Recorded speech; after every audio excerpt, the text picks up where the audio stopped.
আসসালামু আলাইকুম। হ্যালো বন্ধুরা, আপনারা কেমন আছেন? আশা করি ভালো আছেন। আমার কিছু কথা মনে পড়লো। কিছু কথা বলার জন্য আ আজকে বসেছি। মা-বাপ নিয়া। আমরা আ আমাদের মা-বাপ আমাদেরকে অনেক কষ্ট করে, যত্ন করে, লালন-পালন করে আমরা বড় হই।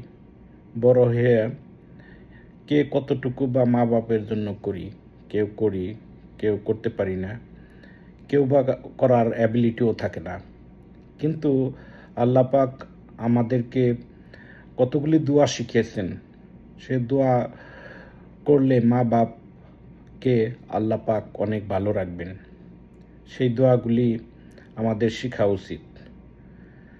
আমাদের শিখা উচিত এবং আমাদের ছেলেমেয়েদেরকেও শিখানো উচিত। দোয়াগুলি খুবই ছোট কিন্তু অনেক সওয়াব। এবং একটা দোয়া আমি আমি এক মৌলানার কাছে শুনছি, যদি এই দোয়াটা পড়া হয় দুনিয়াতে যত মুসলমান আছেন সেই পরিমাণ সওয়াব আল্লাহ পাক ওই পিতামাতাকে দিবেন। দোয়াটা হলো রব্বানা ইগফিরলি ওয়ালিওয়ালিদাইয়া ওয়ালিল মুমিনিনা ইয়াওমা ইয়াকুমুল হিসাব। আর আরেকটা দোয়া হলো রাব্বির হামহুমা কামা রাব্বা ইয়ানি সাগীরা।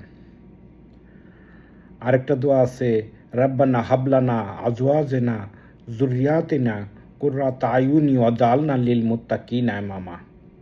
এই দোয়াগুলি আমাদের শিখা উচিত এবং আমাদের ছেলেমেয়েদেরকে শেখানো উচিত।